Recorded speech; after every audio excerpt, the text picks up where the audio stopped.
Senador Flávio Rachadinha, ele mesmo, aquele que ficou riquíssimo, comprou até mansão de muitos milhões de reais em Brasília, apenas com o dinheiro de uma fantástica fábrica de chocolates no Rio de Janeiro, em um shopping center.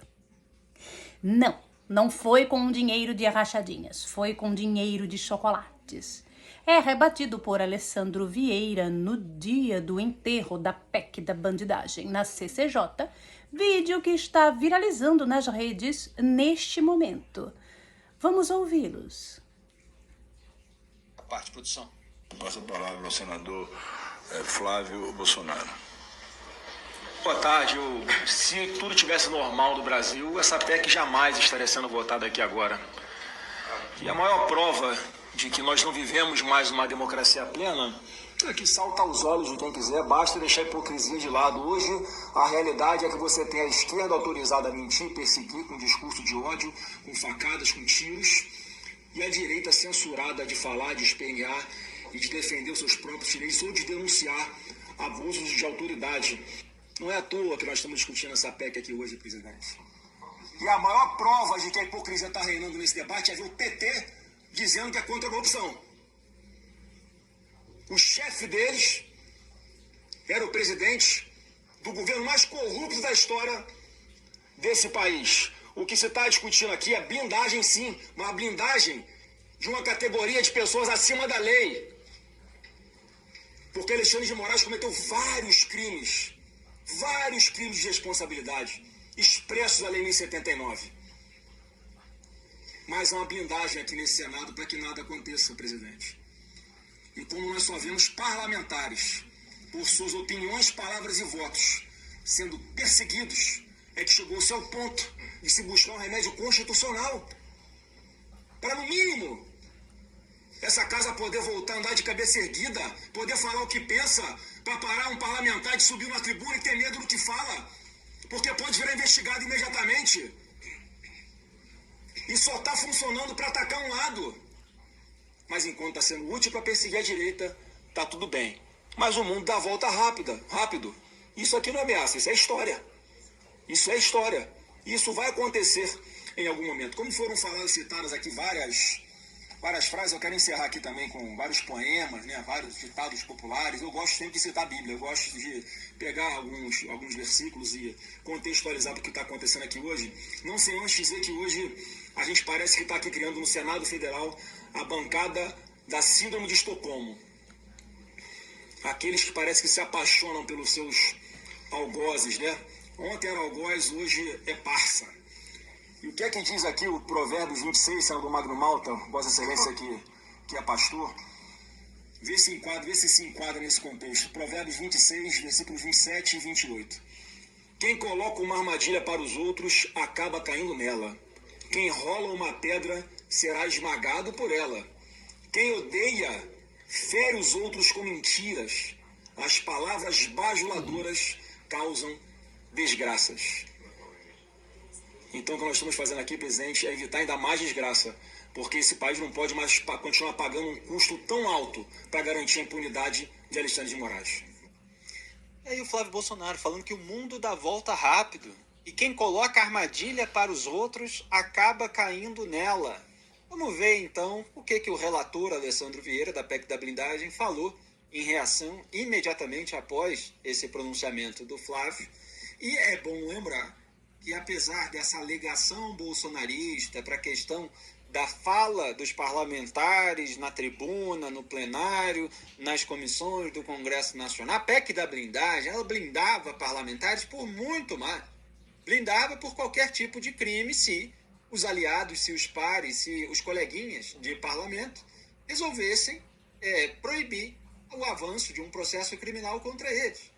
Então, aí seriam corruptos, seriam lavadores de dinheiro, seriam assassinos, seriam estupradores, seriam traficantes, milicianos, seria todo mundo. A PEC da blindagem era para blindar todo mundo. Então, vamos tratar da realidade. Agora, o relator é muito mais objetivo em relação aos fatos do que o Flávio Bolsonaro. Pode soltar. Descubra uma nova forma de viajar com a Costa.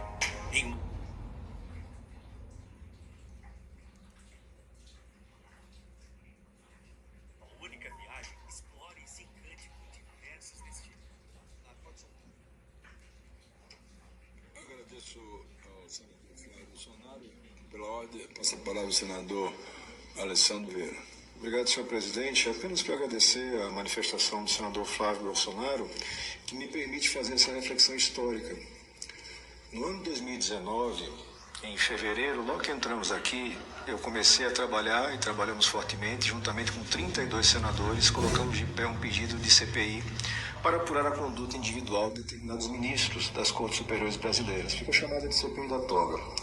E logo mais adiante, no mês de abril de 2019, eu apresentei um pedido de impeachment do ministro Alexandre de Moraes e do ministro Dias Toffoli, por conta da instauração, na minha visão ilegal, do inquérito das fake news, milícias digitais, e esse nome foi se desdobrando ao longo dos anos.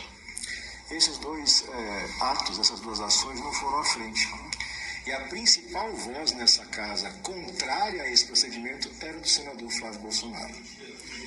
Os atos estão aí, está tudo documentado, né? Graças a Deus, a história é uma grande professora e ela documenta as coisas. À época, tivemos falas do senador Flávio Bolsonaro, do deputado federal Eduardo Bolsonaro.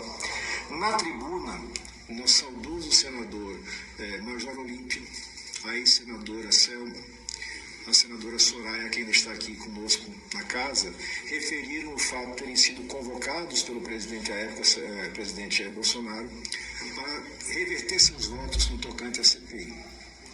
Então, ao falar sobre hipocrisia, é preciso que cada um de nós coloque a mão na sua própria consciência. E ninguém é isento de erro.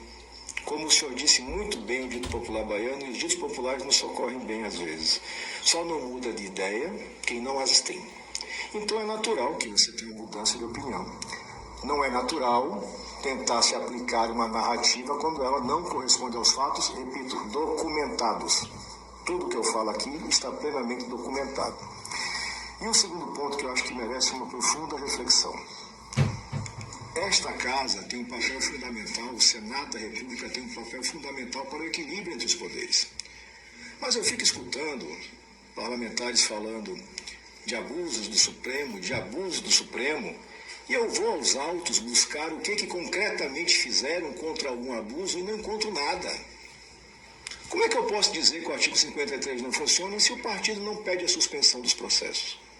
Porque, de fato, aqui ou lá você tem processos instaurados que me parecem indevidos. E a Constituição já assegura. E por que isso não acontece, senhor presidente? De novo, usando da linguagem popular para ser mais claro para quem nos escuta. Quem tem rabo preso não aguenta essa discussão. Quem tem medo de investigação não aguenta fazer enfrentamento correto com o judiciário. Prefere as narrativas. Narrativa qualquer um faz. Qualquer um faz.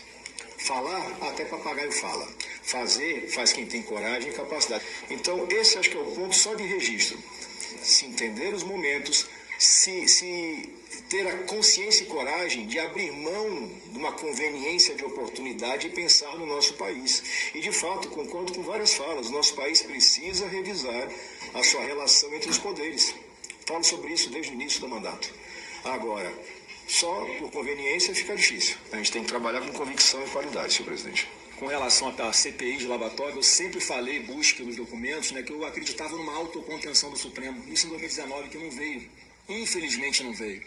Todas as pontes foram tentadas, todos os diálogos foram tentados, mas hoje eu enxergo que já havia algo premeditado para chegarmos até o ponto que chegamos hoje. É muita cara de pau do Flávio Bolsonaro. Cara de pau, sim. Pois ele desejava a autocontenção do Supremo em 2019, o que já era o golpe na prática. Pois sabemos que desde o início do desgoverno do Bozo, deu-se início também ao golpe. Como a extrema porcaria em todo o mundo ataca as cortes constitucionais para se perpetuarem no poder. Agora que o STF, obviamente, cumpre a lei e faz pagar os culpados por tentativa de golpe, como o Minto e os demais golpistas, os golpistas esperneiam tanto na Câmara quanto no Senado. Flávio, rachadinha, fantástica fábrica de chocolates, cínico e hipócrita. Ótimas palavras do Alessandro Vieira.